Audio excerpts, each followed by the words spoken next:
Would you like to try my headset?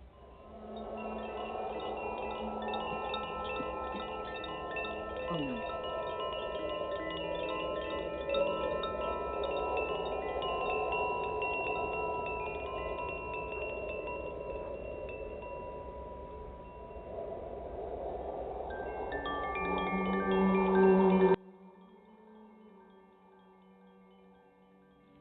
Well, welcome everyone to the CJ Miller Show, Bathing in the Strawberry Moon, with special guest Jennifer Galligan, aka Jennifer of the Cosmic Jungle. And behind us we have the gentle, soothing sounds of Matthew Cosell and his Borealis and the binging of my computer, so please excuse any sounds that you hear. Well, I'm just so happy to be back. And Jennifer, you're on. I have you unmuted, so you're here. Jennifer of the Cosmic Jungle, my good friend Jennifer Galligan. Welcome back to Greenheart Radio and the CJ Miller Show. Hello, CJ Miller. Hello. So I just Jennifer. put on my headset to see if that sounded better. Do you like this better? That sounds a lot louder, I would say. Yeah, that's good. Okay, good. Nice. Yeah. So, welcome Jennifer Galligan, a.k.a. Cosmic Jungle, Jennifer of the Cosmic Jungle. And, I was talking with Jennifer before the show, everybody, and I wanted to put her entire name in the title, but Blog Talk Radio only allows you to have a certain number of words in the title. They make you get it a little concise. So you can't just go on and on with the longest title in the world. I guess that's good for people like me, because honestly, I probably would go on and on and on, sometimes. So that they go, no, that's too long. So this is what fit in. But honestly, I was thinking bathing in the light of the strawberry moon would be a beautiful image, because, I think of this time, and now I think I'm gonna mute our friend Matthew Cosell now. Once again, I just want to welcome everybody to the show. If you're listening live, this is our first show. We actually didn't even announce the show because I haven't done a show. It feels like a year. I'm not sure if it's been it probably hasn't been an entire year, but it really feels like a year, Jennifer. I don't know about you, but I'm feeling a little rusty. So I'm so happy to be back. And, what I thought was, while we're doing the show, then I could always post it to Facebook and say, call in live now, so that, we can be inviting people into the show, because I do love that aspect of the show. I love it when people call in, and I know you do too. And we always get some very interesting people who tune into this channel and Blog Talk Radio and Greenheart Radio especially. But there's so many other great channels on Blog Talk Radio. And there's great listeners that we've never even met before, and then they feel like old friends. So that is always a fun part of the show. But what we have in store for you today, so let's get concise. So we're just basically naming this the Strawberry Moon because we're talking about the here and now. So, I didn't even get to see the strawberry full moon last night, but Jennifer did. So I wanted to ask you, Jennifer, what was that strawberry full moon like? You were saying you saw it rising in the dusk of the evening. Yeah, we did actually watch the moon rise last night, and I have to say that's not something I usually do or have done. We just caught it right on time, and Bruce was saying, how often do you get to see the moon rise? Pay attention. So yeah, it was really neat to see it, and it actually rises fast. It's, like the sun, all of a sudden you see it, and then it just seems like it's moving. You're literally watching it rise up, and so that's kind of neat to see it. And yes, it did have a strawberry tone to it, and of course it looked big. And then as it goes up, it looks smaller. And of course, my son wanted to talk about the truth about the moon, so we had some of that moon discussion too. Cool. Oh yes, I know. I mean, let's not. Why not? Let's talk about that moon thing a little bit today, because we both know the story of the moon. We have heard the David Icke talks all about the moon. He's one of the first people that I heard the truth from about the moon. I was like, oh my God, I just love the moon, and now what am I going to think about that moon? Right? That's right. But I still love the moon. I have reconciled with my feelings about it being a satellite and a control station from above. That's the the scientists. But let's involved, talk about that. Sure. Mm-hmm. Yeah, I mean the scientists involved with a situation that went on with one of the satellites hitting the moon, and then the moon, rang like a bell for like a long time. That's pretty key. Wow. That's pretty key. A new scientific thing just came out too. I wish I had the links like right before me right here, but geez, it could have been. It's hard to say who it was. I have some really great scientists that I follow what they're learning, but they've been talking about how they've just realized by some type of a scan that they have that the bottom of the moon, they're able to detect that it has like this huge piece of metal that seems to go deep inside the moon. And so therefore, to me, I can't help but think that all of this has to do with gears and things like this, because I've heard those crazy sounds in the sky that have woken me up in the middle of the night. And I don't know what to think that they are, but they do sound like giant gears turning in the sky. And some might say it's like that sounding of the trumpet. And now people are like getting this on, recordings. And I heard one the other day that somebody was able to record, and I said, oh my gosh, that's exactly what I heard. That's exactly the sound. And so it's hard. It almost sounds like these old gears turning, but it almost sounds like trumpets sounding too. It's very strange. And this is a historical thing that's, it's been talked about since the dawn of time, probably, as far as our history goes. And which is why it's written in things. And I think that's what that is.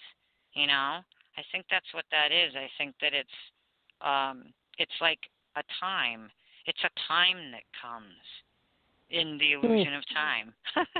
Oh, you mean it's a big clock inside of it? Yeah.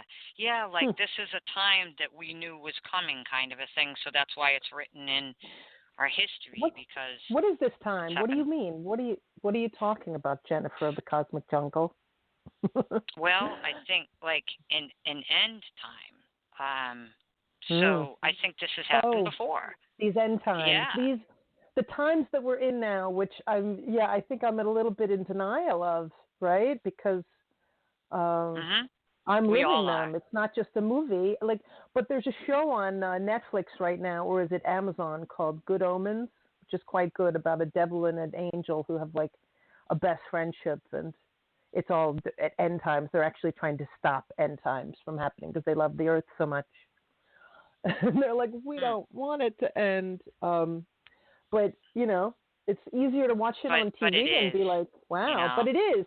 So yes. So but it is. Jennifer, and just speaking of all people to talk to who really know a lot about this, it is you, Jennifer, because you have had teachings with some of the real big people. You've done the illuminating, what was it called? Well, the Awakening the Illuminated Heart was probably where it started, like in 2012 when I did that. I mean, I had started researching a lot of that work and the sacred geometry and the movements that we make inside of our bodies to make changes, physiologically and all of that too. But yeah, once you take that workshop, it's one of those things that changes your life forever, and then you kind of build on that from there. Right. So you've had a lot of information, and that was originally through Drumbalom Melchizedek, who is a really fascinating writer, speaker, and isn't he actually a walk-in? Doesn't he say that he's a walk-in? That's my understanding. Yes. That is my understanding. I believe around 1972, maybe. Yes, right. That makes sense. And I think that so many of the people who are making changes on the earth are walk-ins because they don't have all the baggage that a lot of the rest of us do, especially older people. You know what I mean? That's why I love young people so much. I'm telling you. I love the millennials Yeah, we're getting and a younger. lot of walk-ins now. We are getting a lot of walk-ins. Yeah. A lot of people who don't have I think it was this. kind of necessary to be able to come here with your knowledge intact to help, kind of like those little, like node points that we need to be able to make shifts, and there's definitely been a lot of work being done with this situation from a lot of different perspectives because this is a very unique human race. And some people say, oh, it's just, well, no, it's more than that. We're very organic, and this has been quite an experiment. And look at how far we've come. We're now a type 1 civilization. So therefore, we get to live through this cycle. Is there going to be some cataclysm? Kind of looks like there might be, but I also know that as a human consciousness, we can shift all of these things to be what we want them to be as a collective, and that's why it's so important to try and get more people on the same wavelength of thinking into a positive stream so that we can move that way rather than into that negative, like, oh my gosh, we're all going to die, and there's floods, and there's earthquakes, and there's this and there's that. Yeah, we can have that, or we can not have that. And so, do I think some of that's coming anyway? Yeah, with this shift, I'll tell you, one thing I've really noticed, and I don't know if people are paying attention to this, but when all through growing up, and even up until the last couple of years, honestly, it was always like between 11 and 1 in the daytime, at least here in New England where I live, it was always between 11 and 1, and the equator, as far as I know, that was the hottest part of the day. That's and so between 10 and 2, very light-skinned people should try and avoid the sun and stay out of it. But now it seems like it has shifted to between 1 and 3. And the hottest part of the day is now around 2 in the afternoon. And instead of 12, 2 or 3 in the afternoon is the hottest part of the day. And I'm saying, that's quite strange. What's going on here? Why is that? So I'm not really sure about that either. I haven't done a lot of research into that because I just started to recognize it over the last, week or two, that is indeed what's happening. So, and I also know that we also did move magnetically, the pole shift. There has been some of that going on pretty extensively. And, of course, then we can bring in the Schumann resonance, which has been just unbelievable. That it's never done what it's doing. And it's never gone as high as it's gone and be up and down and or hold its place in a higher energy for so long, in a higher frequency for so long. So it's pretty interesting what's happening. Definitely something's happening that's really, really big. And I see it as good. I really do. And I guess it depends on what perspective you're coming in from, because there's a whole bunch of them. Oh, there's over 7 billion. However many people are on the planet, that's how many perspectives as to what's happening that there are. And then there's the people that don't know anything's happening, and their perspective of that is focused on something else, obviously. Yeah, wow. I know. There's so much different stuff to focus on. You know what? I'm just posting the show up on Facebook just to let you know. Oh, nice. To invite people into the show. Can you think of anybody else you'd like me to tag? I'm tagging Belinda and Missy. Oh, good. Who else? Yeah, Who Missy and I have been talking about doing some shows too. Anybody else you could just think of off the top of your head? Because for some reason, oh wait, I know other people. Okay, Ravinder. And all our friends. We'll see. A lot of people are working. You never know who's going to be around, who's going to be available. But, we love you all. and we welcome you all to join us and call into the show. What is the number, Jennifer? You know the number to call into the show. You want to give that number out? All right. I don't know if she's... Hello, Jennifer? For some reason, I am not hearing her, so hold on a second, people. Maybe because I've been doing some stuff on Facebook. Hello, Jennifer. I don't know why I'm not hearing Jennifer, so maybe she'll call back into the show. All right, but I'm here with you guys. Oh, there she is. So she faded out. All right, there we go. All right, I'm here with you. Jennifer's fascinating, isn't she, people? She has so much information. I could just listen to her for a long time, you know, and we've been meaning to do a show for so long because we actually have a lot to say. And Jennifer is going on a trip very soon to Brazil to study with one of the people that she met at this Awakening the Illuminated Heart training that she had in 2012.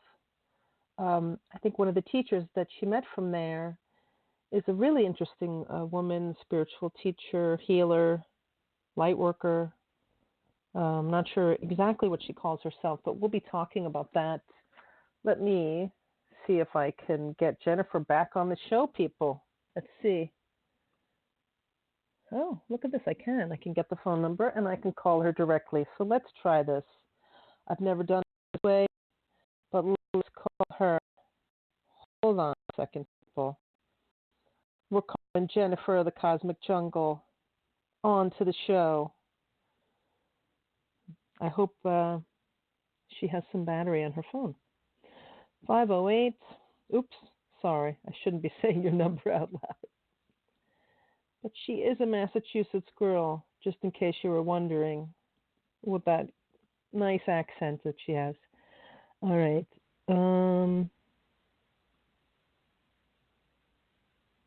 Oh, here you are. Let's see if we can get you on this way, Jennifer.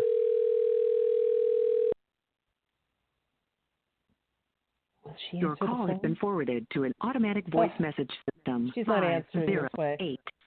508-667-277. Fine, be that way.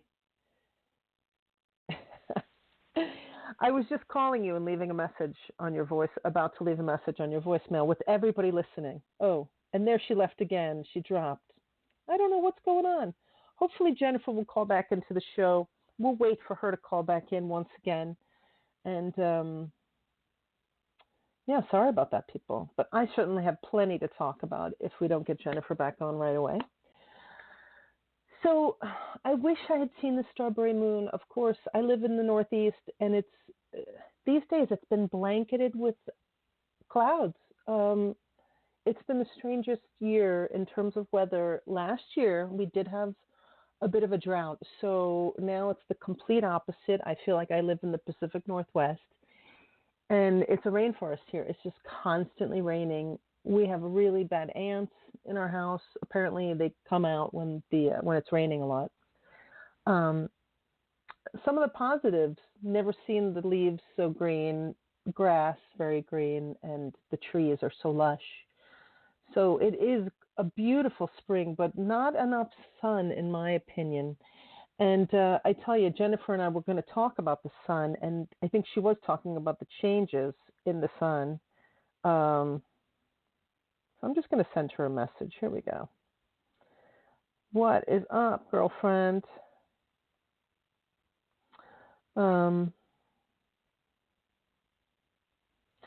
So, yeah, you know, a show is always better with other people on with you.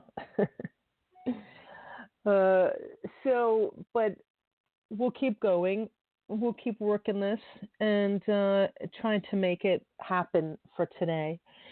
So this is the return of the CJ Miller to Greenheart Radio, CJ Miller Show to Greenheart Radio.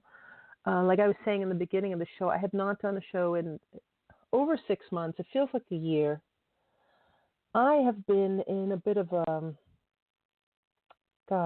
self-imposed torture of sorts, deep inside of my own programming, especially as it relates to love and relationships, for quite some time.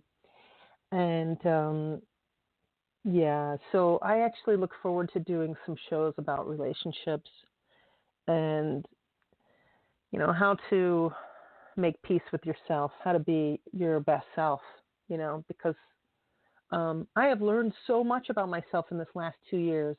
I don't know about you guys, but these have been the hardest 2 years. And I think Jennifer's back, so let's check it out.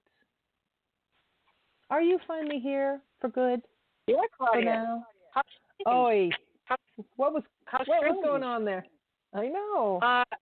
I can't even tell you. At first, I thought that my phone died, and I said, "Geez, I just had it fully charged." Then I looked and I said, "It's not."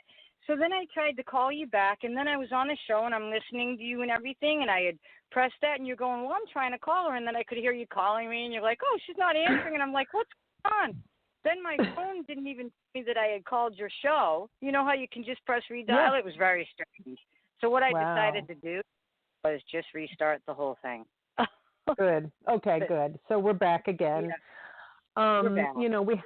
We did have some issues in the very beginning. It's this is why I was saying that I did not do a lot of promotion, because it's our first time back in a while.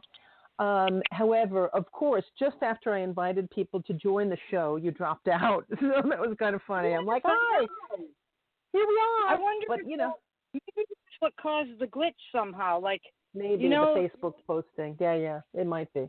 I'm not sure, and that's just, that just brings something up. I mean, that's honestly why, part of why I haven't didn't do as many shows, because I got so many fewer people listening to the shows through Facebook. Whereas that used to be one of my main sources of cool 5D community. And it still is. However, it just, how many people actually see my posts? I don't know. Not many, it seems. You have to post in all the groups. You really have to go out of your way to post in other places. And even then, Facebook can give you crap about it if they feel like you're making money. I'm always saying to them, these are free radio shows. Don't be getting on my case about giving away my time and energy to enlighten and lift the community. But of course, they don't really want that. You know what I mean? I'm sorry to say, Facebook is probably on its way out, though. You know what I mean? I don't know about you, but you're much more involved with it, and I think it's still a great forum for connecting with people. I still use it. But it's disappointing that you can't reach out to the people that you really want to know what you're doing. Like, you have to do it other ways. You have to have your email list, and you got to get back into email again, which we all sort of got out of the habit of. I know, isn't it funny how that's coming back around a little bit too, and the email thing. It's so funny. I know. You got to go back. Like, email's old school, like the phone. Like the phone with the cord. Yeah, and it also makes me laugh about all this email stuff that's been going on in the politics too. So. What's been going on with emails? Well, just the whole general thing about, the emails that were, hidden and that were erased and that were, taken away. But it just goes to show you, it's kind of interesting that all of our emails were even, so susceptible to things. But I can understand where in the government, your email should be open door. Like, you shouldn't be able to hide your emails, especially when you're using government. Exactly. That's understandable. But on the other hand, I don't even care for government at all. So I know. God, please. I mean, that would be the worst thing, to have your kid want to be the president. I mean, just the thought of that. I want my daughter to be president. I'm like, oh my God, that's the worst thing. You might as well. I don't know. You're just choosing the job where everybody's going to hate you. They're going to love you or hate you. And, there's such a massive manipulation that goes with that job. And so, that's why it's interesting to see how politics are shifting now. But we'll see, we'll see where this takes us. I do think that no matter how we want to look at politics now, obviously everything's waking and shaking everybody to start paying attention to what it is that we do want to have that helps us lead ourselves, because we don't need to have necessarily a government to lead us. We we just need to have heart-centered leadership, and we need to kind of like get everybody onto a moral pathway where we're all working together and we're doing it for the greater good, and we're doing it like that it's not going to harm anybody, and that it's not going to be no good to somebody and good to another. That's why I don't believe in democracy at all, because, you know, democracy is something where 51% of people can vote for what's good for the other 49, and that's not true. That's not true. So, right. So yeah, I would like to see all of that shift like completely, and us get away from this old system in every way, even education.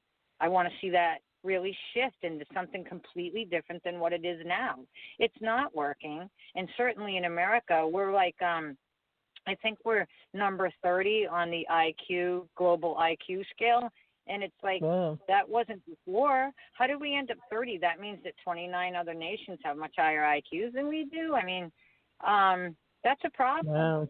you know. And congratulations to those nations. Honestly, I good for them. Honestly, but I don't want to be 30. Yeah, that's pretty sad. But you know, we are in the United States. It's a lot of stupidity. Yeah, well, Unfortunately. there's a lot of dumbing down. You know, there was a lot of dumbing down, and it's been done on purpose. You know. Right. So, lots of lies. Lots of lies. So let's. We have be, to. I'm sorry. I want to stay focused because we could talk about all this circuitous. That's what, you know. We could talk about this. But I think that's part of this us shifting into new ways of thinking, though. It's all, well, see, you know. Yes. I mean, see, that's okay. Just like to talk about these this is what we were talking about before we lost the connection. We were talking about these being really the end times, right? Yeah. And which is why that's what. Yes, so that's what's happening. So even this person, not the person that you're going to go see in Brazil, but that teacher that you were going to have come up to Maine from... you're talking about the ambassador of Agartha. Tamarind, who was talking about the last 100 days or something.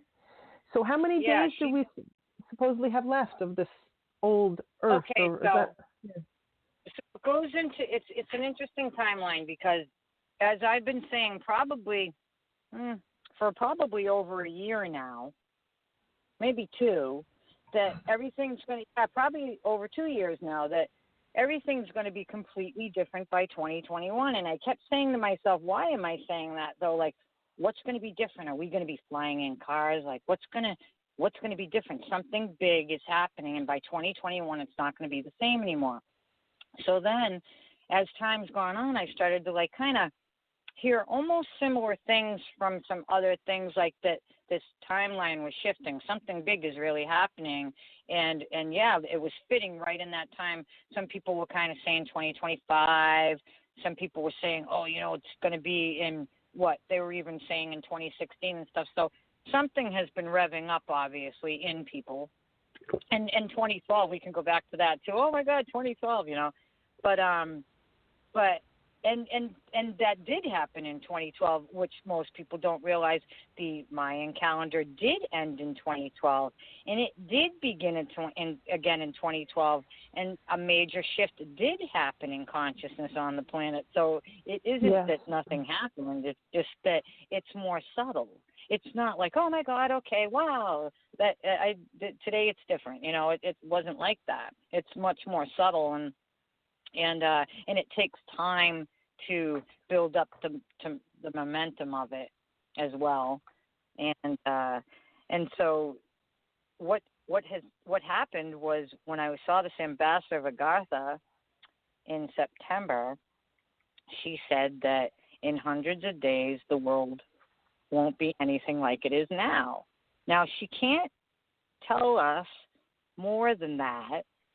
She can only tell us tidbits of things, because she also has NDAs, non-disclosure agreements. Most of these people that we are so opportune to be able to spend this kind of time with do have these NDAs. Duncan Cameron, as a matter of fact, he had one too, and he told us quite a bit of stuff. He just passed away in the last couple months, unfortunately, I think about a month or a month and a half ago. And he was the last guy that was in the Philadelphia experiment. Now they're all gone. There's no more. Right. Mm-hmm. Yeah, he was last month. But so she said in hundreds of days. And so in September, I said, okay, hundreds of days. So I counted 999 days is what I did because that is in the hundreds of days range. Mm-hmm. I wanted to see where it went. And it did go into 2021.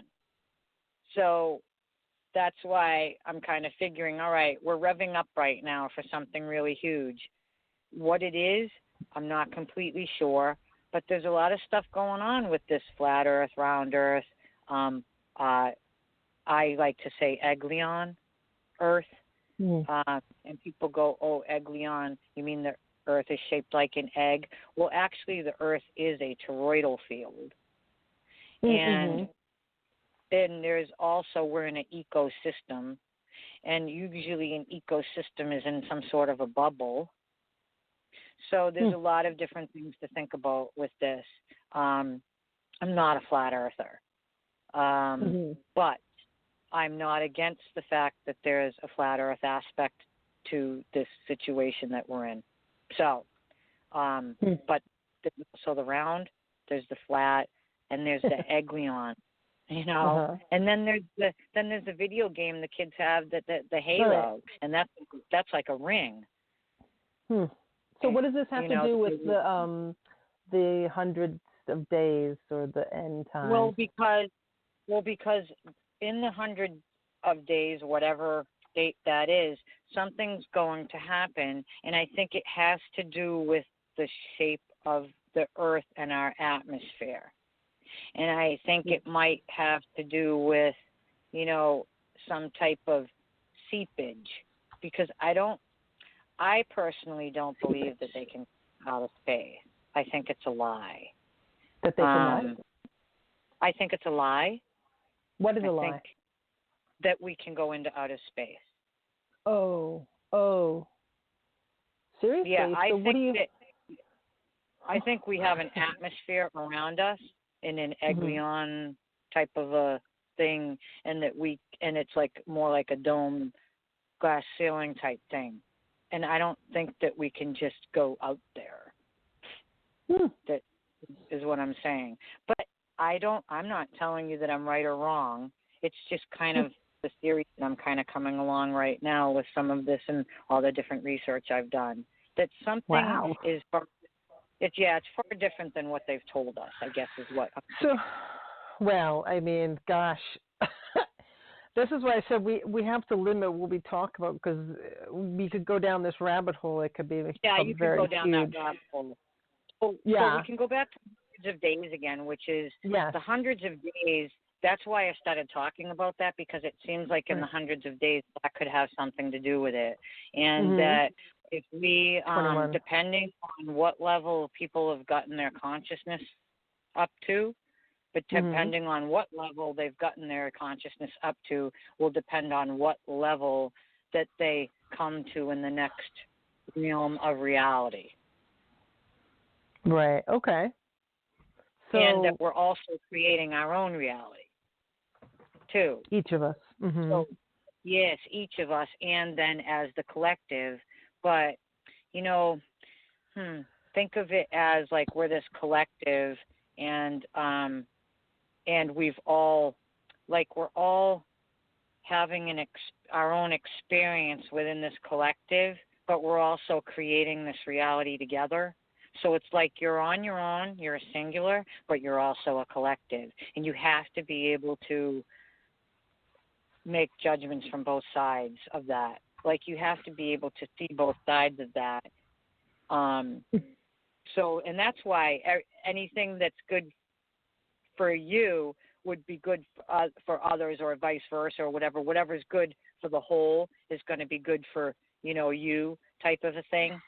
And then vice versa, whatever's bad for you is bad for the whole. Or whatever's not good, Yeah, and that all has to do with frequency too.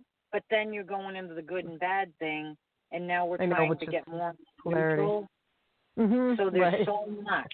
It's overwhelming. These thought processes.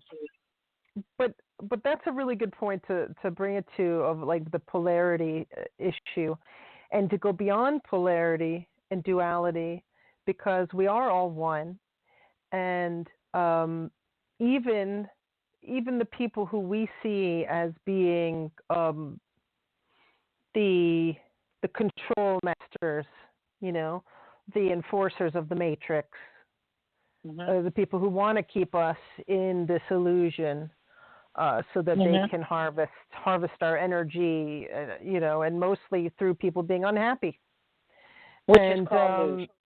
That's taking the loosh from humanity. Loosh? What's that? Oh my God! See, it's like a whole other level. But I do agree that it's like they want us in that low energy so they can harvest the energy. So the loosh, what the heck? Please tell us what that is, Jennifer. The loosh, Loosh. Loosh is the energy that they harvest from us, and they do it in many different ways. They do it in many different ways. They do it through money. They do it through food. They do it through fear. Fear is the best, because fear is what creates everything. You know what I mean? Like anything that you succumb to is through fear. So. But the harvesting is done like it's an energetic thing. Yep. And isn't it mostly like when we go into those dark, that fear, that negativity, hatred? Yep. Which is why they promote it on TV, to keep everybody in it. You know people like that. I don't watch TV and I don't watch news and everything. Me neither. But I've seen people that do, and I see how they get tranced into it. You can't even have a conversation with them because they're like, shh. And they're, they don't want to hear you. They're listening to that, but they just heard it at noontime. Now they're hearing it at 3. They're going to hear it again at 6. Then they'll hear it at 9. They'll probably hear it at 11 before they go to bed. Do you know what I mean? Now, by the time they go to bed that day, whatever they heard on the news all through the day, over and over and over again, is in their subconscious. They've been hypnotized, programmed. Yes. Yeah, take that into your dreams to form your next day. I know. That you're going to wake up. And the next day you wake up and you're a new person, but you've got the information from yesterday. I know. We have to be very careful what we take in, and just how it keeps us from creating. I mean, sometimes all the entertainment things can spur us to create, but like I even had an incident with Sophie, with my daughter yesterday, who's 9, and she's at that age of doing Minecraft and then playing games on the internet with her friends while they do FaceTime talk, and which is so nice, but because she has time to connect. But I said to her, is this what you want to do with your life? Because you can forget about everything else. Going outside. And I said, this was the one nice day we've had, and you didn't even want to go outside. We were going to go play soccer, but you forgot. 3 hours, and I let her do. I go, that's my fault that I let you. But then she was like, wow, I really don't want that. I want to learn music. I want to do things, Oh my God, we have somebody that joined us on the show. We have a guest. Wonderful. That is so exciting. Lovely. I know we have to get them on. But before, I just wanted to say that, like, even I am guilty of allowing my daughter to, get lost in this world of entertainment so that I can get things done. And now I'm like, I don't like it anymore. I want to take the iPad away from her, and she's actually happy for that because she can't control it. Because whatever it is, whether it's TV or it's the internet, or it's even just apps and video games, it is a way to draw you in and hypnotize you and make you lose track of time. And isn't it terrible? Well, that happened with you and Sophie last weekend when you said, no, I don't want you on the tablet. You're at the beach. You're at the ocean. I want you to go out now and enjoy this. And she's like, and she wanted to talk to her friend and tell her friend she's at the beach and da-da-da-da-da-da-da. And then, but once she got out near to the ocean and the beach and the rocks and the water and just the sounds and then she was like, oh, I'm so glad I stopped doing this. Right, You know? but it took a while. It took a while to disconnect, and I think that's the key for all of us, because even right now, we're all connecting through the computer or our phones. Right. And so, who are we to tell our children not to waste time on, on the phone or on the computer if we do that too? Right. We tell and it's our children not to do the things we're doing. Yes. So I do think that this is a high vibrational activity to do on the computer right now, so it's good. And I would like to, while we have this new guest, let's welcome them on to see what they have to share about what's going on, because obviously there's a lot of stuff going on. We have a lot to share, but we're very open to the here and now, and we love to hear new people. So let's welcome this 828 onto the show. Hello, 828. You're with CJ and Claudia Jennifer. and Jennifer. This is Missy Hill. It's Missy Hill. Oh, this is another radio personality, Missy Hill, everyone. Yay.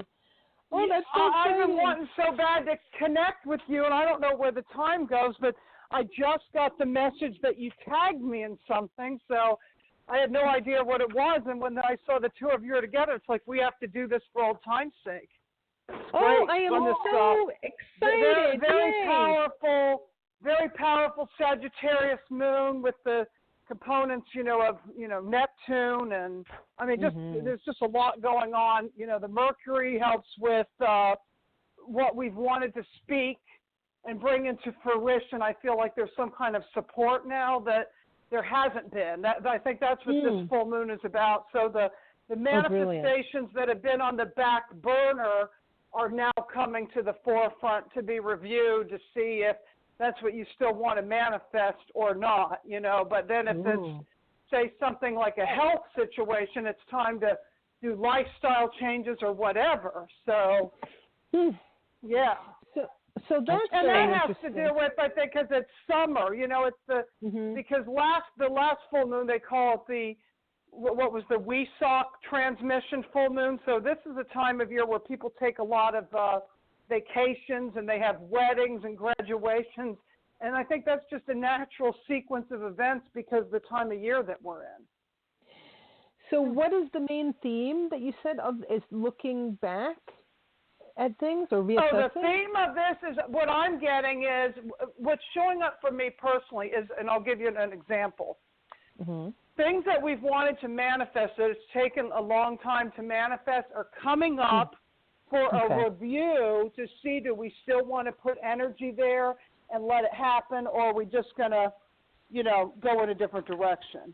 Because, everything, energy follows thought. So for me, what's happened is, when I thought I was going to be throwing in the towel and doing absolutely nothing, it's kind of like spirit is moving me and saying, now get off your ass. And what was presented to me is I'm going to be doing a Sonic Alchemy Vortex tour in Boone, North Carolina, July 18th through the 20th. And why this is so powerful is my friend Wendy Owens has an instrument called the Paradigm, which is built with Tesla technology and frequency, and also the codes of the Great Pyramid. And a guy named August Worley patented and makes these, and it was also based on the sound vibrations of Robert Moog synthesizers, who also lived in North Carolina. So we're going to be bringing this instrument to Boone, North Carolina, and I'm going to be doing a night vision tour. And where we're staying is on a place called Heavenly Mountain. What's interesting about Heavenly Mountain, it is where Maharishi Mahesh Yogi, who trained the Beatles, mostly George Harrison and people like Donovan and Arlo Guthrie, in the Transcendental Meditation movement, he flew over the United States and said that the Boone area, Heavenly Mountain, was the most sacred mountains in the United States, and he wanted a retreat center there. Now, interestingly enough, there was some drama, probably to do with money. I don't know the whole backstory of it, but he never set foot on that property. But where we're actually going to be doing our retreat is more of an Airbnb type of retreat center called Heavenly Mountain Resort, and we can actually walk from there to the Art of Living place that has yoga and, healing, Ayurvedic massage, Ayurvedic food. And then we'll be going around to different sites like Grandfather Mountain, a mystery site where there's gravitational and magnetic anomalies. And I'll be doing night vision at Brown Mountain, the Brown Mountain lights at the Wiseman's View in Linville, North Carolina, and also at the Brown Mountain Overlook and some other things. So if anybody's interested in that, they can, how would they look it up. Find that out? Yeah, would they just look up? What would they go do? to my how would page, Missy Hill. Go to my page, Missy Hill. We're creating a Facebook event page, and if I haven't sent it to you, I'll send it to you. So that's going to be in July 18th through the 20th. So that's the main thing on my plate right now, besides doing some other night vision things and my Biltmore Village mystery tours. Cool. So I don't know. Right. Yeah. The mystery tours. Neat. So, wow, I haven't talked to you in forever, Missy. I know, Jennifer's been talking forever. to you. I know. And I keep saying, how is it that you're talking to Missy? She's like, we talk all the time. I'm like, I got to talk to that girl. I guess it's just some of the things that she sent me. She sent me some interesting things, so then we just started talking about those things that she sent, I guess. I'm so happy that you guys connected. I never, these are two people that both had squirrels for pets. Never knew that when I connected them. But amazingly, they both had squirrels for pets. Do you still have a squirrel, Missy? Because Jennifer had to let her go. No, unfortunately, my squirrel passed the end of January of last year. Yeah. Oh, I didn't realize. I'm sorry to hear that. Yeah, the full moon eclipses took her out. So sometimes the eclipse energy is not great. For her, it wasn't good. But we had come back from Florida, and there was some. So our animals take on a lot of stuff clearing. They do a lot. It's amazing how much work our animals do.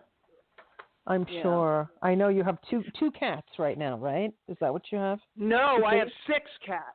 Oh my goodness. 6 No cats. chickens anymore. The chickens also left this year because we're going to be doing more traveling. I'll share a little bit about what else has come up, but I'm curious where you guys are going with this because I didn't want to hog the whole conversation.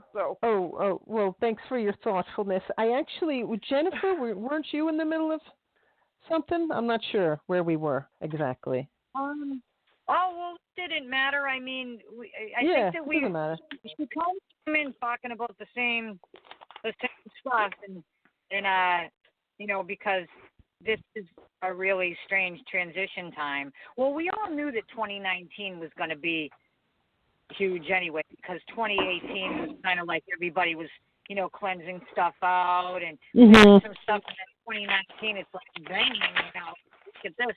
And it is a continuum.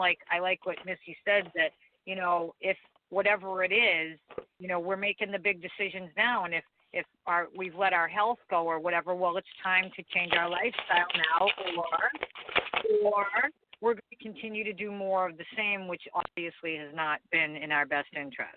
So, one of the things I thought was interesting, too, is that a lot of my stuff over the last few months from my childhood, all these little lessons, whether it's from mom or dad or my stepdad or a brother or a cousin or a friend or like all these little things, though, have popped back into my head. And I'm like, oh, I remember that. And so there's been a lot of that stuff, which I think is really interesting. A lot of those things popping in and me now understanding why those things happened, or, wow, now I get it, or, oh, this fits with that kind of stuff. That's very interesting. I'm not sure. I've been doing so much review. I have to say, Missy, I muted you for a bit, Missy, because there's a lot of little noises. So if you don't. Oh, okay. I can do that myself too. I just want to say that's the Russian doll phenomena. What's that? The Russian doll phenomena. Oh, the hologram. There's actually a show on Netflix called Russian Doll, and what's great about this show is it's a very short show. It's only about 24 minutes long as far as each episode, but what it shows is kind of like a Groundhog Day, how the day repeats and having to review the timeline and do different pieces over and over again till the whole painting's right. Or if you're like, say you're painting a picture and you paint one sequence, then you paint over, and then you add another layer, and you add another layer, and then the whole thing comes together. But the Russian doll, the Wachowski, I don't know how you say it in Russian, but it's a doll within a doll. So you've got the tiny doll, and then they stackable, and I so understand. It's the hologram. Yeah, I get exactly what you're saying, and yes, absolute hologram. Yeah. Wow. So we are in such a unique time, and I know that a lot of people thought that we were going to be further along by now. But what I've understood is that they've given us more time because we just had so much stuff to let go of. And I mean, we have to, at least what I feel that we've been doing, like you were talking, Jennifer, about the remembering the old stuff. And so now, Missy, you're saying like this is like a Russian doll thing. So maybe it's like a layer issue. I think that it's also that this stuff is coming up to be realized and released, and not to just be part of our operating system any longer, that we're on default and not realizing how our own emotions are coloring everything. Absolutely. Right? Because we are very, I'm sorry if there's all these stupid, sorry, I'm not going to get upset. I'm very neutral. I'm not going to be upset about the sounds from my computer interrupting my show. It's all good. But it's okay to be upset, maybe, and then you shift it after you realize you're upset. Then you shift it. Yeah, maybe that's something that I have to learn. And that's actually a really good point, Missy. And I haven't done a show in a really long time. I've been in such a huge period of change for the last couple of years. And I know we all have. It's not like it's just me, just you. It's pretty much all of us and the world. And I guess you could say we're always changing every minute, but it does feel like it's been very accelerated lately. And what is the best way for people to be focusing right now? So, I mean, what we were going to talk about for the show is one of the things. Let's talk about, like, for me and Jennifer, we had this thing happen a couple of weeks ago, right? And I hadn't talked to Jennifer in months. And all of a sudden I just was like, I'm just going to call her. And Jennifer answered the phone, and she had just looked at an Airstream ad. And long story short, I bought the Airstream. Her and her partner, Bruce, went out and looked at it.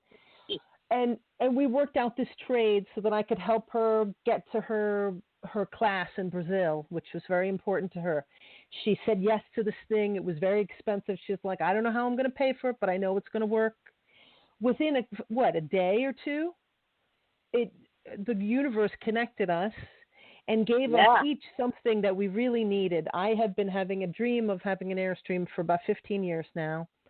And very recently, my partner of years, my partner James and I had our final breakup. It's like 10 breakups, but we finally broke up. And thank you. I know it's sad because I really loved him. I still love him, but we can't even, we're on different paths right now. And so I even had this thing happen where in our counseling session where he walked out, then an Airstream passed by. Just as I was talking to the therapist, just like, this is the right thing for you. You need to be yourself. And, I realized, like, I haven't been fully myself. And I was letting my relationship with him kind of hold me back. And because I wasn't my full self with him. I used to be, but for some reason, I think that we have to acknowledge when we have karmic relationships. And I know this was a past life thing. So I guess what I'm saying is I have been in my own little self-imposed stuff for so long that this was a huge thing for me to just put this show together and get on. So I'm so happy to hear, Missy, that the Strawberry Moon is all about going, is this the manifestation that you want? Because truly, putting the show back together, putting shows back on the radio, getting out there, creating community again, being part of the high vibrational community is what I've truly wanted. And so it sounds like the timing is perfect. And I'm so glad that you could join us. Again, another thing. So, here, I got the Airstream. That's working out. Now, Jennifer has her class. She's going to Brazil. She's going to bring all that back. You're going to do your thing. And maybe we're all, we started together as Green Heart Radio 3 years ago. That was 3 years ago now. And listen to this. A friend of mine, Monica, who was my roommate. Yeah, my roommate with Soda may be coming to visit, and I haven't seen her since Atlantis Rising. Oh my God! I know conference, and also Michelle Walling is in North Carolina. I may be seeing her real soon. Oh, she's in Waynesville right now. She's where? So things are finally.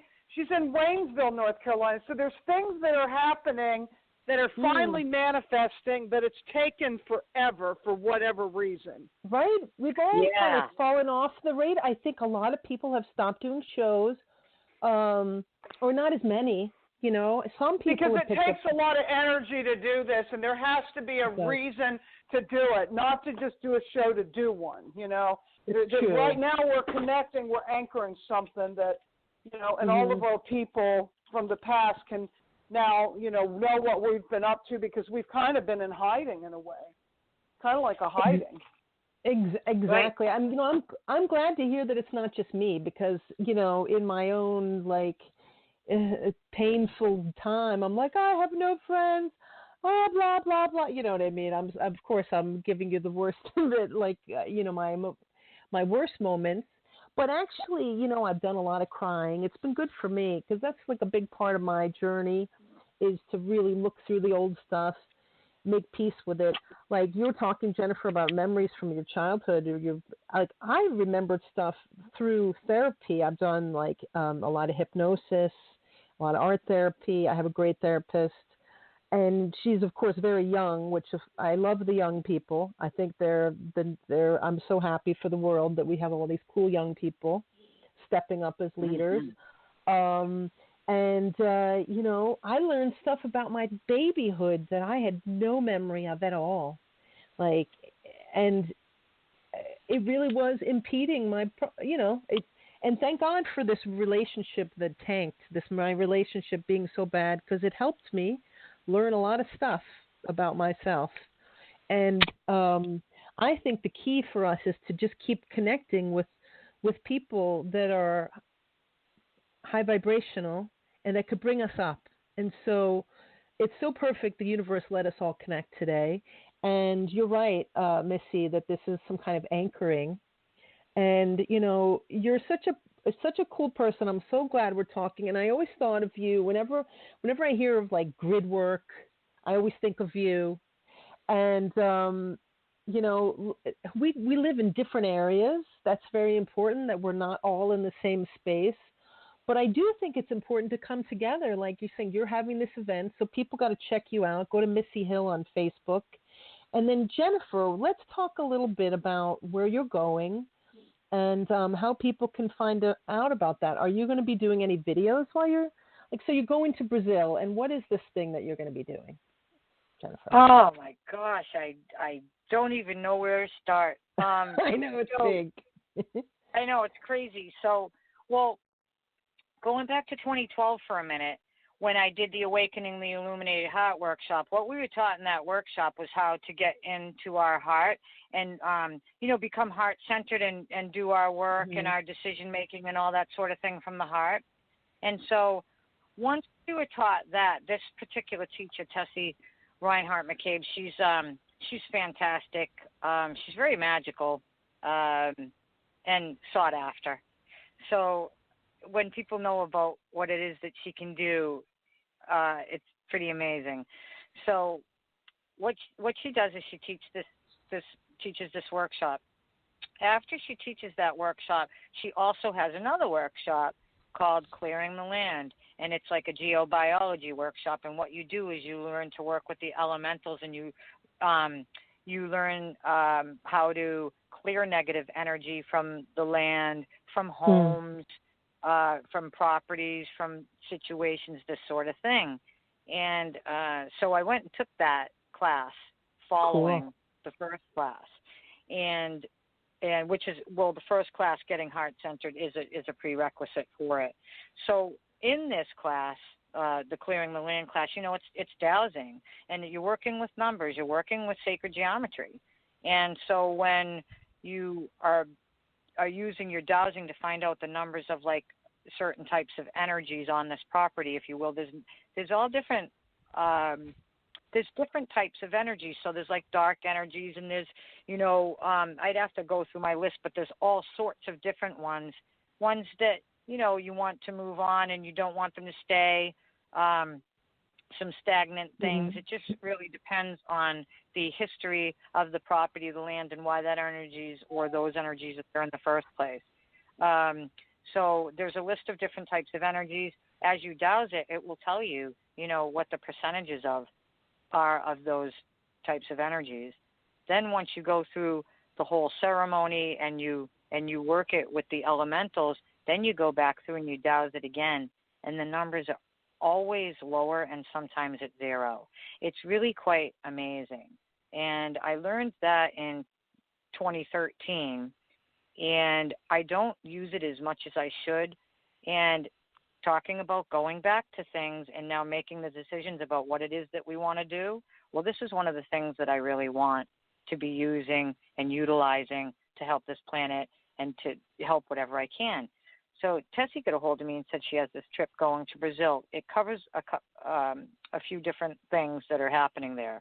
But one of them is that I would be taking this workshop again, but I would be taking the new version, which is, I'm sure, a lot more extensive, with a lot more information. And because it's been, since that was 6 years ago. And she was just developing it then. And I know what she's been able to do since then. And so now I'll go back and take this, but I'll take it in Brazil. I'm taking it with at least 15 Chinese people, so there'll be a Chinese interpreter there as well. And I'll also be learning this time not just to clear land and property and energies like that, but also how to clear people. And that I'm really, really excited about, because I really wanted to get to that level where I can work, with people, with one-on-ones or crowds and that sort of thing, where I can help to remove these types of things. So I'm very excited about that aspect of it. That, I believe, is part of the beginning part of the trip. So it's 16 days. Everything is all included in this trip so that I don't have to worry about, meals or anything like this. So that's really cool. I'm very happy about that, because that's always something that, oh, no, I got to do that too. And so this is all included in there. I don't have to think about it. And nice. Yeah, and I think, so that'll be in the first days. Then, first we'll actually be doing a mini heart class, I think, because she'll get everybody heart-centered that hasn't done the extensive workshop. Then she'll bring us into the Clearing the Land. And then we're going to Roncador, I believe is how it's pronounced. And we will be staying in a little type of a, kind of like a hostel type place where everybody's kind of got mattresses. I have to bring special things just for this part of the trip, like a blow-up pillow and this sort of thing. And like one of those really, really tiny little blankets or tiny little sleeping bag type things. So I've got it figured out about what I'm going to bring. I just, you have to get those special things. Wow. And so that will be in a little town, but then you have to take a plane and a bus to get to this town. Then you take a cab to get to this cave. And in this cave, there's a healer that does this 3 times a year. And she does like fourth and fifth dimensional type healings and surgeries, if you will. It might have a similarity to the situation that was happening with John of God, and I know that a lot of people know that John of God kind of turned sour and into not such a situation, but that has nothing to do with what the energies on the other side are capable of and which energies we're dealing with. One thing that people have to realize is that in the third dimension, there's an upper fourth and there's a lower fourth dimension. There's not just, it goes in all directions. So it's not just, and to say upper and lower is the best way I can describe it to somebody. It's the best way to say it. But there's things going on in the lower fourth that are darker, demonic things, and then there's things going up in the upper fourth that are more of like what we would call more of the angelic. That's why a lot of people get confused between angels and demons, I think, too, sometimes. But the angelics are the ones that are working with you from a positive spin, where the negatives would be working with you from, that negative spin. So that's a choice. But anyway, so this is a cave. She only does it 3 times a year, but this is the last year. And the last time she'll do it is in September, and that'll be her 3rd time this year. I want to say it's like May, July, September, something like this. Now, next year, she'll do it again, but it will only be September. From what I've learned, everybody that goes here wants to go back again. So every time you go, it just kind of, now there's more people that want to go there. And now that she's only going to be doing it 1 time a year, it's going to be pretty swamped in September 2020. Wow. And so this cave is a cave, apparently, that goes all the way to Machu Picchu in Peru. So that's pretty interesting, which means many a shaman have passed through this cave, that would mean. And also this cave has a pond, from what I hear, a pond or a lake that is endless. It just doesn't have an ending. It doesn't end or stop. I don't know what that means, and it glows blue, I guess. And they said you have to see it to believe it, and that you still can't wrap your head around it. So I'm like, that sounds cool. I like that. So that was one of the things too. That, I mean, what is that? I can't wait to see what that's all about. I can't wait to see what this whole situation's about. I went to Brazil before, but I've never been to Rio de Janeiro. So I'm really excited to go there and see what that is as well. And all these remote places. It sounds fascinating. Right. That Roncador trip part of it is definitely going to be interesting. And Roncador, it sounds like it's going to be something. Well, from what I've heard, this is like a trip of a lifetime. Like, to be able to go on this trip is just a trip of a lifetime. So I'm excited to see what a trip of a lifetime is like, because the trip to Peru was a trip of a lifetime to me, and the trip to England was a trip of a lifetime to me. I mean, they were such fantastic trips. So I'm excited to go to this next level and learn something while I'm doing this. That really excites me too. I'm not just paying to go on some tour, trying to get up the money to go on some trip like I've done in the past. I mean, yes, I learn on my trips, of course, but this one I'm actually going to take, at least 2 classes. I know one of the Chinese people coming is a really powerful healer. So what am I going to learn from these people is what I find intriguing. And also just thinking about the level it brings me to next, and how I'm going to be able to do a lot more for people, and for whatever it is that I carry into my next endeavor, that I'm going to have this bonus of of knowledge that I can practice with, that I can what's the word I wanted to say? Utilize it. Share. And put it in my toolbox and be able to utilize it for real, because it goes along with so much of these other things I've been doing. So yeah. Wow. About it.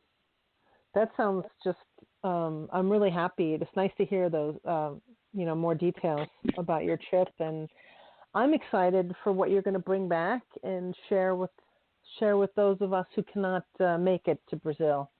And that's why when we feel called to do things, we need to follow the call, because not everybody's meant to do everything. We're drawn to certain things because that's what we're bringing here to the collective.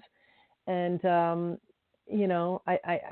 excited to see that we have somebody else listening to the show who's called in. Great. They don't have their hand up, so I'm just going to let you know that if you want me to call on you, you got to press pound, right? Is it press number 1? I don't even remember. I press number 1. Yeah, press number 1. Number 1, then you show up. Okay, so press number 1. All right, they did. They pressed number 1. Here they are. All right, are you ready for? Let's bring them on. Let's see what they have to say. If it's something they want to add or any questions about the show, let's check it out. Hello, 907. You're on the CJ Mo Show. Hi, Alaska calling. Alaska, how exciting! Hi. Good morning. Let me get out of the. It's loud. I live by a side road, even though I'm rural. Believe it or not. Wow. Anyway, I do have a few questions. Sure. Is that you, Colleen? Is that you? Yes. Hi, Jennifer. Hi.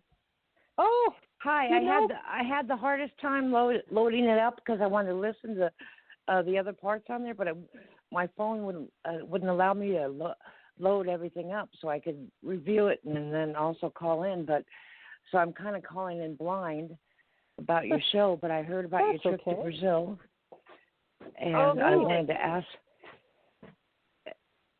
Go ahead. Were you going to say something, Jennifer? No, I just said that's great. I'm glad you heard that, but go ahead. Oh, okay. All right. So this is your second journey, right? You said that is there like a step 1, step 2, step 3 when you go to these programs or these areas to learn? Honestly, Colleen, there really isn't, but there is, if that makes sense. It's not that there is some type of a step that I say, well, first I'm going to go here and learn this and go do this and experience that.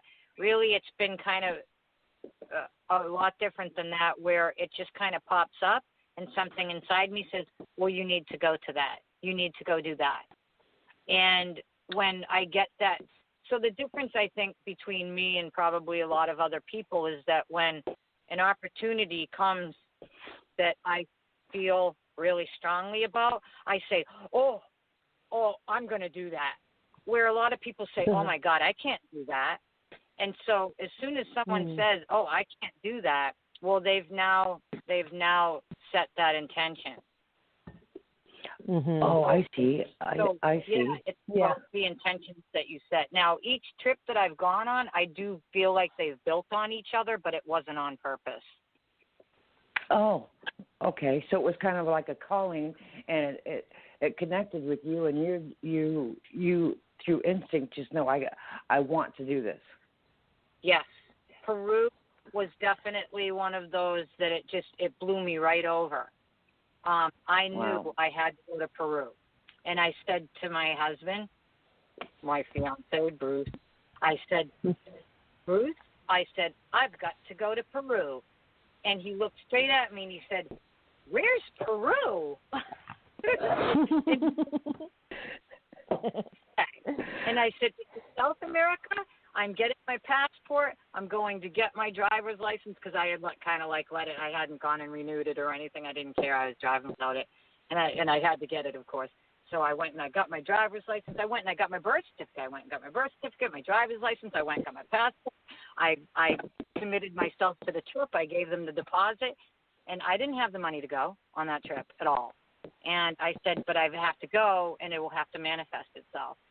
Back then, I didn't even know what that was, manifesting things. I just knew I had to go on that trip. Since then, I've learned that, you have to do something, you manifest it. You just do that because you know. And that's how it works. But yeah, so Peru was the first one. It was Brazil was the second one. England was the third one, and now back to Brazil will be the fourth trip that I've gone and left, except for when I went to California, which I had never been to the West Coast before, and I went over there for that biohacking conference to experience the new world and the new age of biohacking our health and our minds and things like that back into health and such, and because that all goes with this too. I like the techno to a degree, but I'm much into the energetic aspect of healing and learning to heal ourselves. Okay. And you were talking at one time about how, your relation, like sometimes a relationship can stop you from growing, and keep learning your capabilities. And sometimes sometimes you have to move to learn. And I don't know why I say this, because you got, if you're into the spiritual movement, from my aspect, from what I've experienced, if you like where I'm at right now, I haven't grown in probably 5-6 months, because as you know, I've saw many things. I mean, I see commercial jet airplanes disappear in the air, and then a white light come down. I've seen a white draconian walk through my backyard. I mean, I've seen many things. But interesting place. You live in an interesting place, but are you feeling stagnant? Is that what you're saying? Yes, I have felt stagnant for quite some time. Yeah. Yep. So, yeah. Have you asked yourself where you want to go? No, I have not. So maybe that's what I need to do. I'm still, I think as we spoke before, I'm still learning. And so paying attention to yourself is important, but learning how to do that is also another aspect, Right. Mm-hmm. Right. I mean, anyway. Yeah. I think these are great points. Being conscious of your consciousness. Being conscious of your consciousness. That's great, Jennifer. Yeah. These are really good points that you're bringing up. Good question and points, Colleen, that you're bringing onto the table here, because I think that I am certainly a person who has moved a ton of times, maybe 40 or 50 times in my life. And it's so I often feel like I have to leave and move someplace else. But sometimes we're meant to just stay where we are and be that light for that place, right? Even like I've lived in New York City. I've lived in some dark areas. I lived near Rome in Italy. And I think that we are meant to be where we are exactly for how long we are, So you'll know the right time. I think we all know when we have to go, just like with Jennifer doing this class. I have to go, and this is when I'm going now, But I do love that about you, Jennifer, that you always say, yeah, this is what I'm doing, instead of you don't look at you're not a limitation person at all. And that's beautiful. Yeah, limitations are what harm us when we find our, it will keep us there, whatever that is. We've kept ourselves limited. You have to be boundless. You have to, limit. The thing about manifesting and limitations and that sort of thing is that, I think we were talking about this before. You can't say, "Hey, I'm going to be a big football player or a famous violinist," if you don't you can't be a famous violinist if you don't play the violin, and you can't be a famous football player or a big good football player if you're not a big guy that knows how to play football. So we do have limitations in this physical, realm, and we have to know what they are to that degree. But, within your realm of what is possible, you are unlimited, and we do set limitations for ourselves. So, so when you manifest things, they have to be within your realm of belief. So if you don't believe it, then there's no sense in trying to manifest, because you don't believe it will never manifest. It's like right. it's like something. Oh, I want to manifest a fairy, or I want to something like this that most people can't see, but some people can. Well, I want to manifest that fairy, but I don't actually believe in them. Well, then you're never going to see one. You're never going to communicate one or get to that realm, because you don't believe them. And that's why a lot of times with children, they see these elementals and stuff because they didn't know that they weren't supposed to see them. Nobody ever told them. No one ever put that limitation on them yet. But once the limitation gets onto them, then they will no longer see them. I just learned how to teach the children to see while blindfolded. Now, so it's the same exact thing. So we can teach children to see while blindfolded between like the age of 6 and 12, say. And it's better, in those middle years, closer probably to the 7 to 9s, but that whenever they can learn to read, whenever they know how to read, you can start teaching them. And so, so for instance, you've got a 6-year-old child, and now you're going to teach them to see while reading, to read and see while they're blindfolded. Now you sit this child down, and you go through the first class, and you're like, wow, they're already starting to see the colors in the book and this sort of thing. And you're like, wow, this is really great, right? You might even make it to the second class, and now they're maybe even starting to see more. And you're like, wow, this is really working. Now they go home, and their cousin comes over, or they go with their dad for the weekend or something like this, right? And that cousin or that dad says, learning to see while blindfolded, you can't do that. You'll never be able to see with blindfolded like that. That's ridiculous. Well, now they've just put that onto that child, and there's a really good chance that when that child comes back, they will no longer be able to see, and you won't be able to teach them. It's done. It's over. It's already been etched in. Oh, does that make sense? Sad.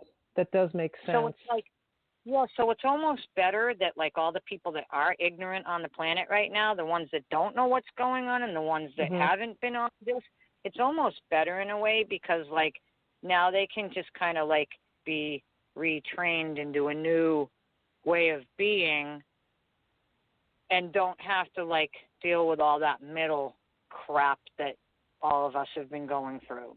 It's almost like, the pavers. We're paving a way that everybody will just kind of fall into.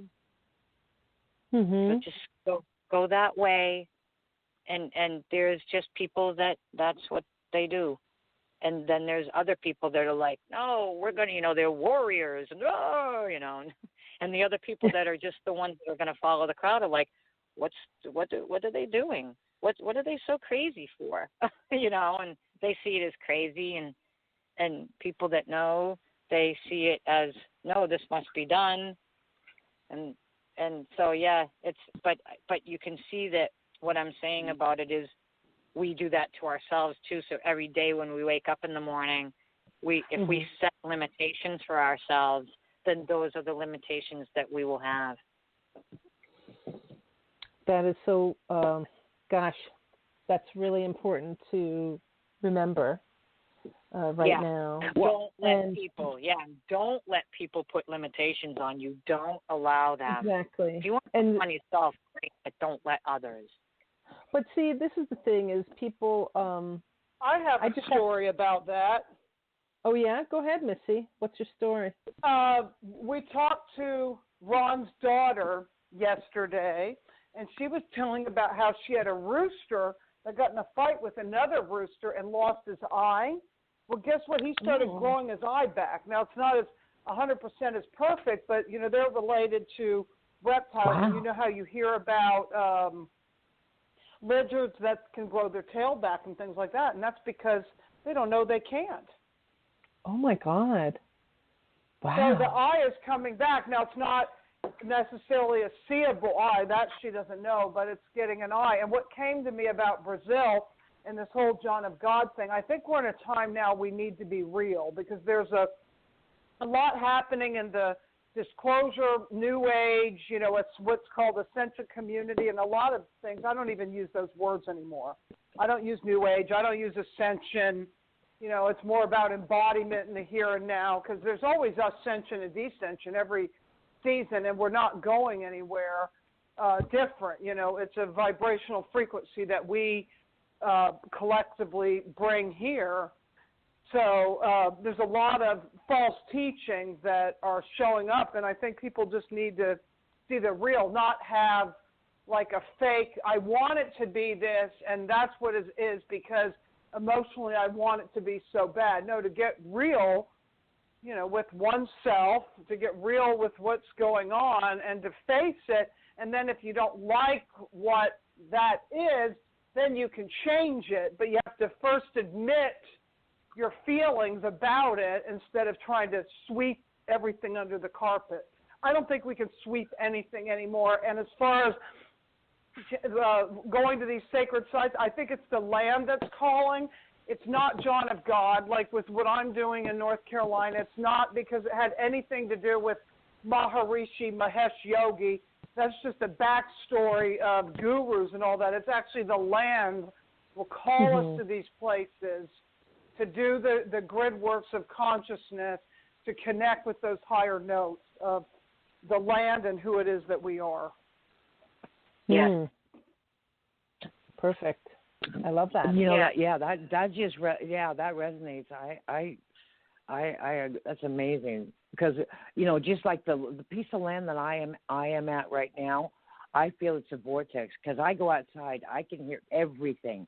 It's like this little bubble saying, okay, turn up the audio, because I hear everything. It's really it's an amazing piece of property, and I've also seen many things too. But Jennifer, you were saying that like relationships can get in your way too.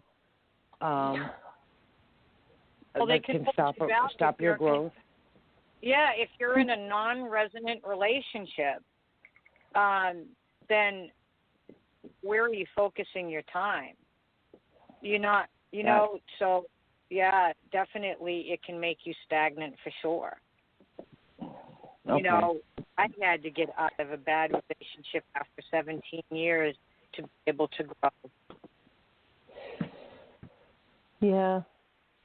Well, wow. Okay. Is there something you want to share about relationships and what you're, in this? Well, I was just, I've been married 11 years. Coming this July, my first time I waited till I was 50 to get married, and then I woke up like 6 years ago, and I've been working on spiritual growth for me. So, because I think that's the way it goes. And I've been trying to share and spread. Of course, a lot of people still think you're wacky, but that's okay. That's okay.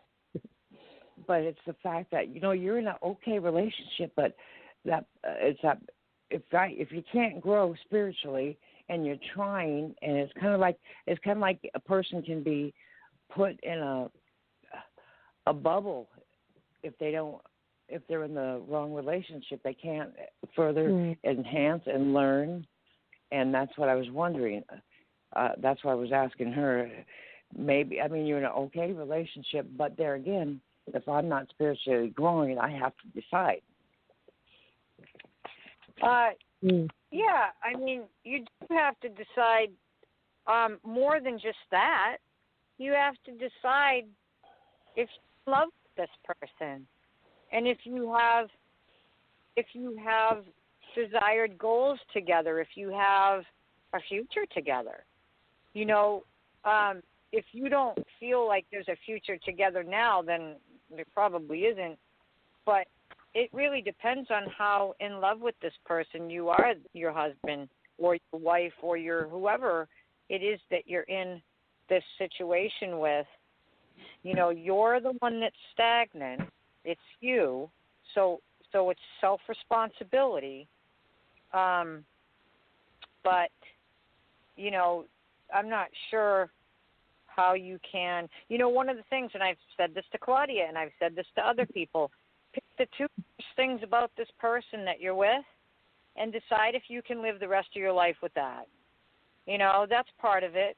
The other thing, the other part of it is, again, are you both going in the same direction? Do you have this both have the same dreams and visions of what it is that you want your life to be? Right. I hear what I think a lot of us understand that, you know, but it's just we just get to a point in a relationship where it's just we don't fight, we don't argue, and yet I'm not growing. I mean, I have a strong desire. I need to grow, you know, and it's not that he thinks I'm woo-woo. That's okay, but he accepts it. You know what I'm saying? But is that the right thing? You know, there's like making this big decision like this. Why don't you take a trip somewhere? Why don't you take a trip on a spiritual journey? Well, that's what we want. Well, all of a sudden his health, he ended up in a health situation where there's no cure. Oh. Okay. Well, that's what the doctors say. Yeah, that just happened 2 weeks ago. So yes, I would like to go to Thailand and spiritually do a medical, not even a medical, just a journey there and work with what might be there to help him. So that's my... Well, there's the love. So you want to go somewhere to do something so that you can help your husband. So there's the love that, you know, I guess you don't have to question that part. You do love your husband. You do. So now it sounds similar to, I mean, and it could end up being similar for you. Maybe this is what's getting you going on your journey, is him becoming a little bit ill. Because when Bruce got ill in 2012, it sure set me on a journey to try and figure out what I was going to do to save him. Right, so, right.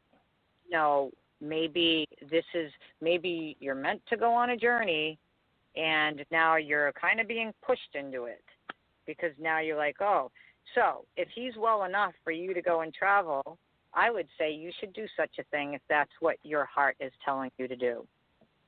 Right. Well, we don't know if he'll make it to those travels, is what I'm saying. Well, they're saying...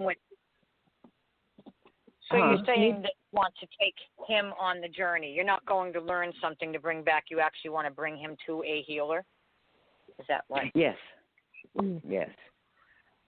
Yes, because he's at the point where they're saying there's no cure, you know.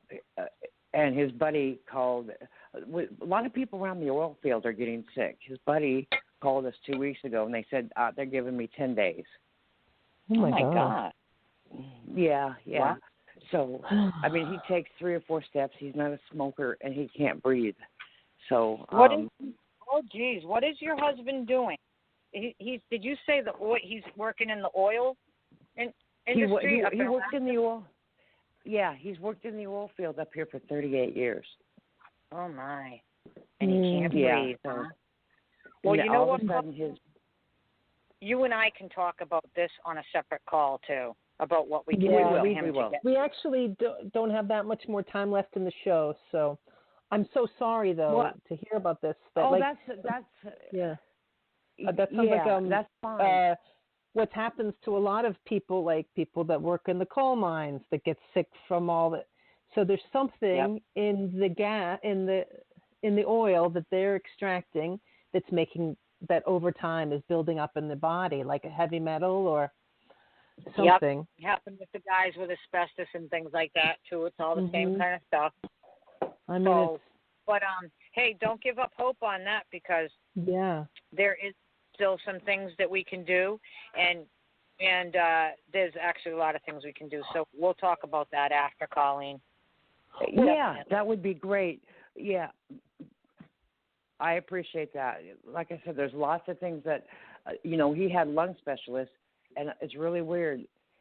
Everybody loved this lung doctor, and his grandfather worked with Einstein, or his father did, but he ended up dying all of a sudden, like a year ago. All these main people, and he said he has a lot of cures. So anyway, but it's just strange that he all of a sudden would just pass. All the real healers that are trying to make a big changes are being done away with. Yeah, they're suppressed or gotten rid of. Mm-hmm. Yeah. It's really sad. Well, thank you so much, Colleen, for joining the discussion. And we're gonna we actually do have to wrap up the show and bring it to a close. But thank you for all your comments. Is there something we want to say about this finally? Any thoughts? Missy might have to add? Well, I'll be in touch with Jennifer, but I'm glad I got to know this radio station. And thank you so much for joining us, Colleen. Colleen. Pleasure to meet you. I will. Thank you so much for having this show. Best of luck. Lots of health and healing to your husband. Okay, take care, sweetheart. Okay, how often do you have your shows? This is our first one back, and why don't you follow the show? Try to follow the Green Heart Radio thing, and it'll let you know when our new shows are. Or if you're Facebook friends with any of us, then we'll let you know when the shows are coming up. Perfect. So we don't know. Thank you. Thank you so much. Colleen, talk to you soon. All right. Thank you. Bye-bye now. Bye-bye. Lots of love. Bye. Wow. Yes, I sent the link to Colleen in Messenger, so that's good. That's awesome. I'm so glad to have another person join the show. And you know what I mean? This brings up the reality of life in the 3D is that people are getting sick and dying of diseases. And even if they do believe in the ability to heal, it might not be their soul's calling.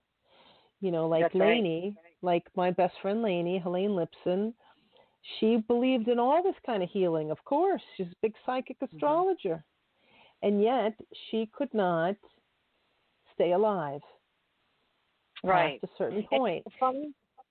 Some people actually have to heal themselves to die. I know that sounds funny, but when your body's done, it's done sometimes, And you actually have to heal yourself. You have to heal your spirit so that, when you do die, you pass over consciously.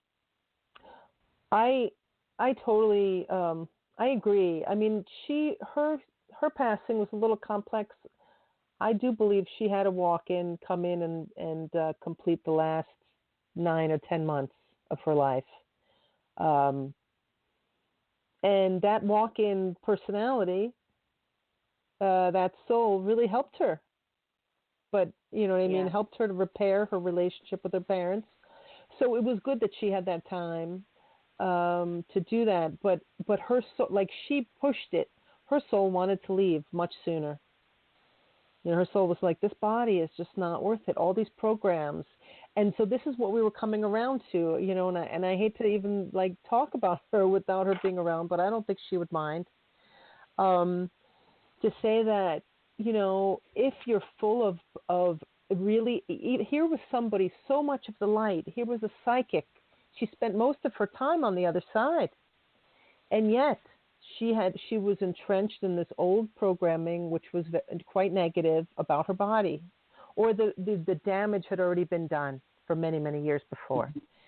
So, and we have to that was the program she ran. So, right? That was her programming. And also about the body. Compartmentalization. Yeah.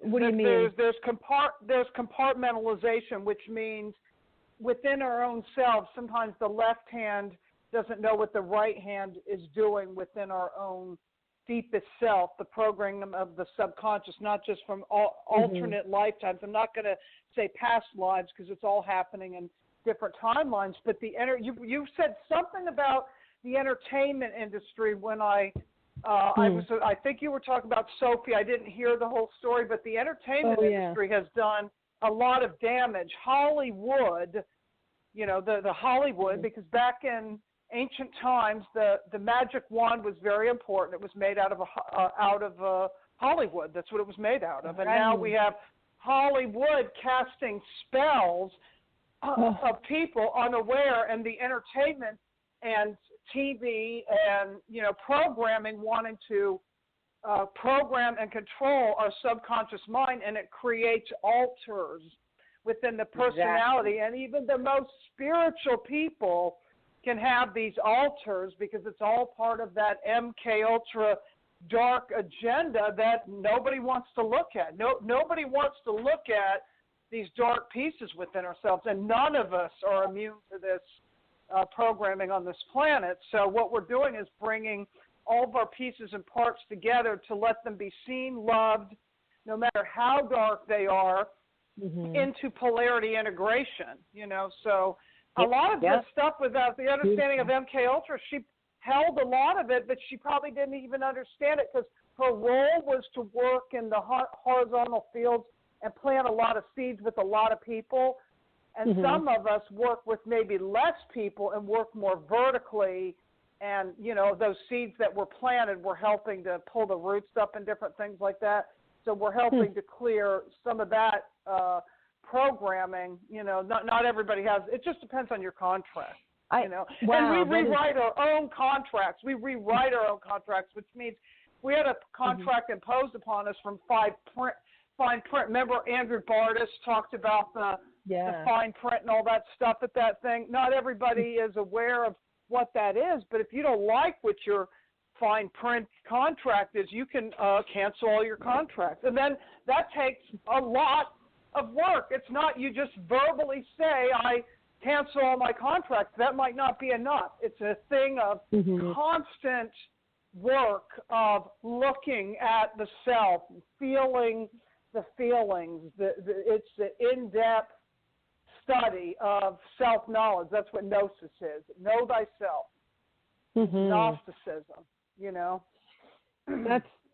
That's beautiful. I mean, what a great place to bring the show back to, because that's what we were talking about a little while back in the show, how we've all kind of been in hiding. And, for a reason, like a lot of people have gone into themselves for that ultimate gnosis. I mean, because we can no longer, we can't go into this new earth, this 5D, and bring all this old baggage and just be repeating all the same shit. We're too powerful. I guess that's what I'm learning, is that, whatever thoughts you're having, it's happening hard and fast.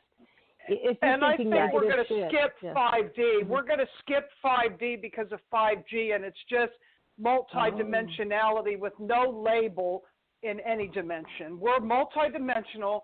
We live in a physicality. That's what people say 3D it isn't. 3D is a way of looking at stuff, but 5D is still a limitation in a way. And part of what people thought of 5D and the ascension is this false astral bliss that connects to what they're doing with 5G. So I saw it for a long time when people were saying 5D. I'm like, 5G's coming in.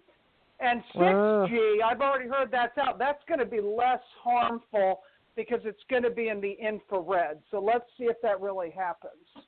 Yeah, let's see if that really happens. Actually, Donald Trump brought that up and said that we were going to go right into 6G or whatever. And I know people don't like him. I mean, there's still people that have a problem with him. But I heard this.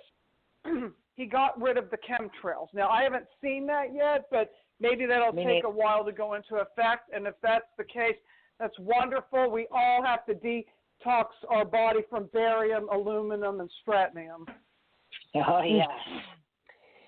Well, I mean, just speaking of that, I mean, we can't really get into a big thing about Trump because, Jennifer could No, we don't want to get into that. Yeah. Anyway. But we have mentioned it in different shows, and this comes back to the whole being neutral viewpoint, right? Because we have to look at it from a point of neutrality. We can't just be saying, and it's their fault, and it's his fault, and her fault, and Hillary is a bad person, and because then we're ignoring what our place is. What did you say? I said she is pretty evil, though.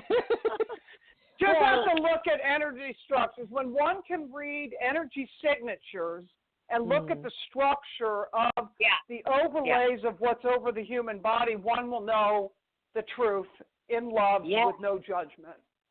And that's all that has to be said. So work on thyself. Work on thyself, and then you will know source when you work on yourself, instead of working at source and everything outside, like the medical doctor, the religions, the presidents, the everything outside. It's within. Right. Go within. Perfect. I love that. That's why, the more inner work we do, the better we feel about the world that's around us. It is true. So the more inner work we do, the better the world becomes outside of us, and it is true. I've watched it happen to me for years, and it is part of this manifestation. And you brought up some of the magic, and using magic and stuff, and that's exactly what I feel like I'm going to Brazil for, is to learn more about counteracting it, because that's what I learned. In 2013 was that, to explain this, what Tessie's able to do is she can go to Brazil and she can turn, I know it sounds crazy and people can't believe it until they really see it with their own eyes, but it was in the newspapers, but she went to Brazil a year before the Olympics and she turned a polluted lake all brown and gooky that nobody was just all polluted. And in a day it was blue and people were swimming in it. The children were playing in it. And that's when the government of Brazil said, because she went a year before the Olympics and they were like, what are we going to do? How are we going to clean up Brazil? Well, she's from Brazil. So she cares about Brazil, obviously. And so she goes there and she says, I can clear it, help you clear it. And they said, well, you're going to have to prove it. Well, she did that and it ended up in the newspapers and all that. And they said, you're hired. So she did assist with cleaning up in Brazil. She is very busy in China because what she has said, and I know that, Missy, you say, never mind all that ascension stuff, and I don't really know what ascension really means because I don't think we're going anywhere either. I just think that our level of consciousness rises in the way that we think and our frequency rises and stuff. But she said that China is so filthy with, the smog and the pollution and everything that, and, they got some weird stuff going on over there too, where they've got cameras on. It's totally 1984 over there with Big Brother. It's so much worse than here.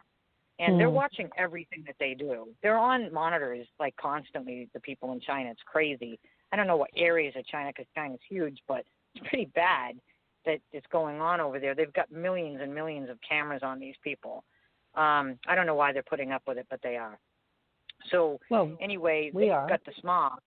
She goes over there and gets groups of people together. She teaches them, and they start clearing the smog. And then they can see their skies again, and they can see the sun.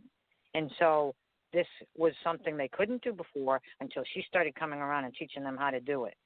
So now she's so popular in China that she's even on the billboards, her and her husband. They are sound healers, and they can move this smog and these negative energies and everything with their sound and with their some people might call it magic, but and maybe it is kind of like a magic in a way, but it really isn't magic. It's just learning how to manipulate energy and frequency.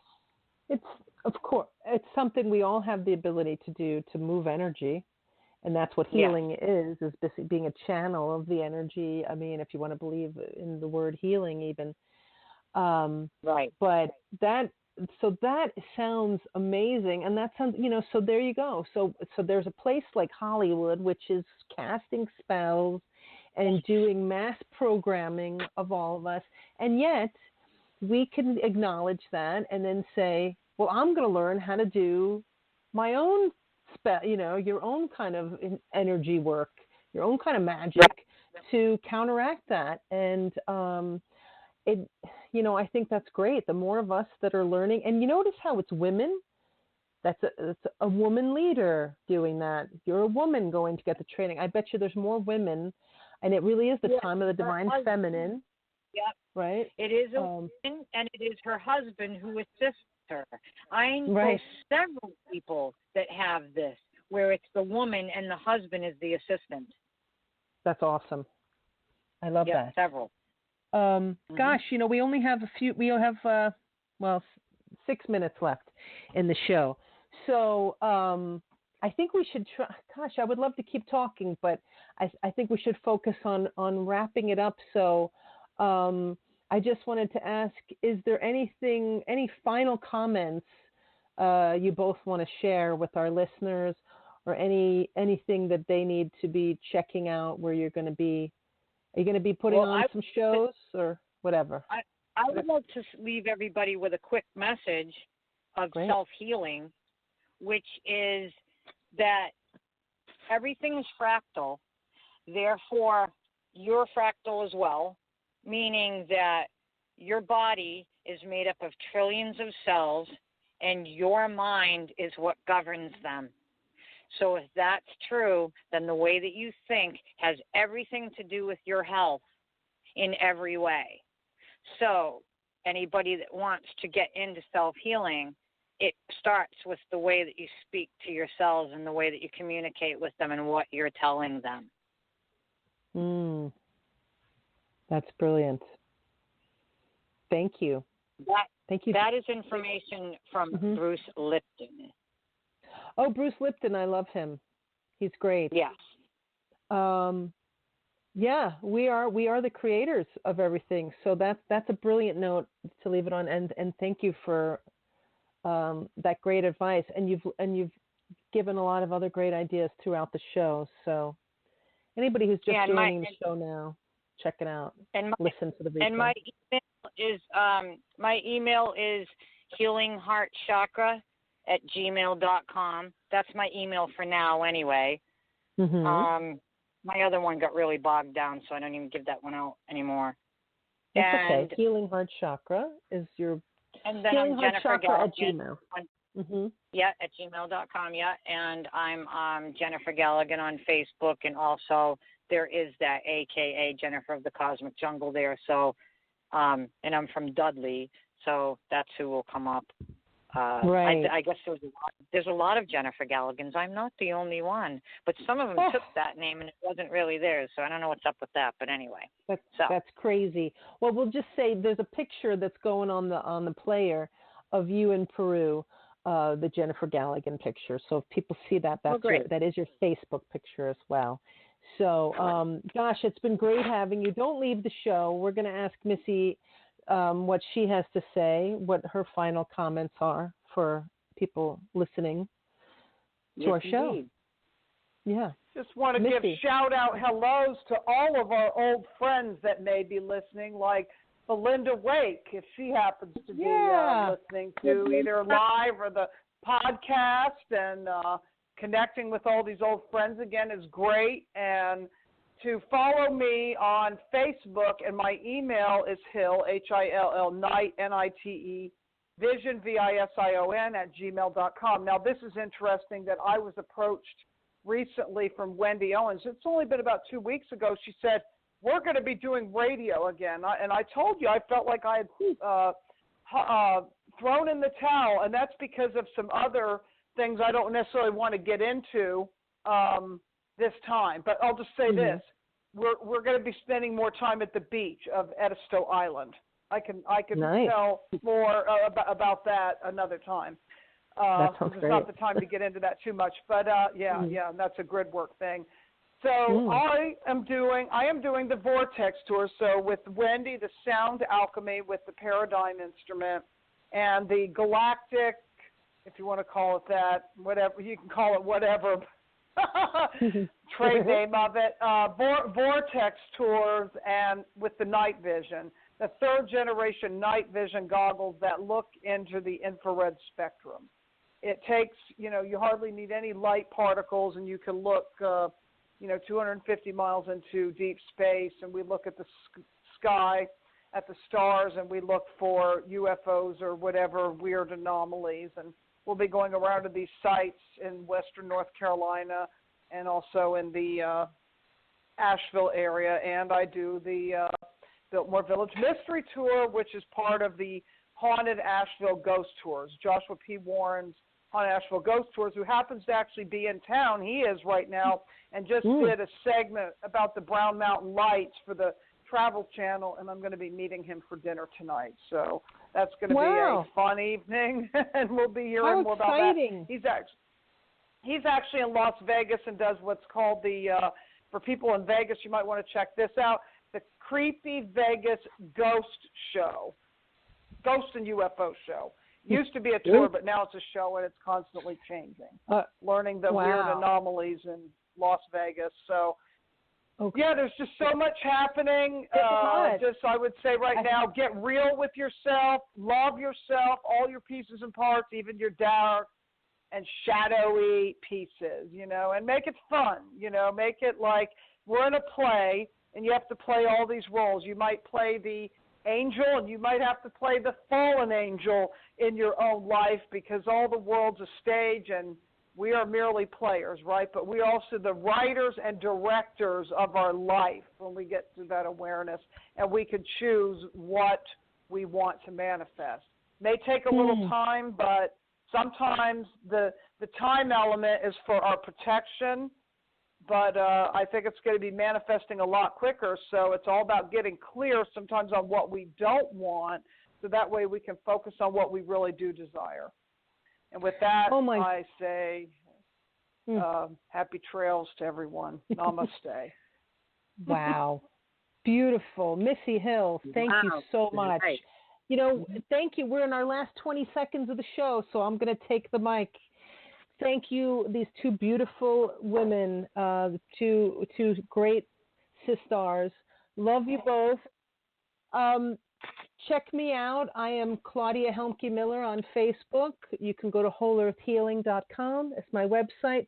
But please tune in and follow Green Heart Radio. We'll be doing a lot of shows. Love you so much. And I think we're going to be cut off soon. I just want to say thank you so much for joining us. We love you all, and we embrace you, and we can't wait to hear from you. So please tune in next time and connect with us. Have a great day, evening, or morning, wherever you are. Love you guys. Thank you, Jennifer. Thank you, Missy. And we'll talk next time. All right. Love you both. Love you all. Bye. Love you both. Love you, everybody. Bye. Thanks for joining us. Bye.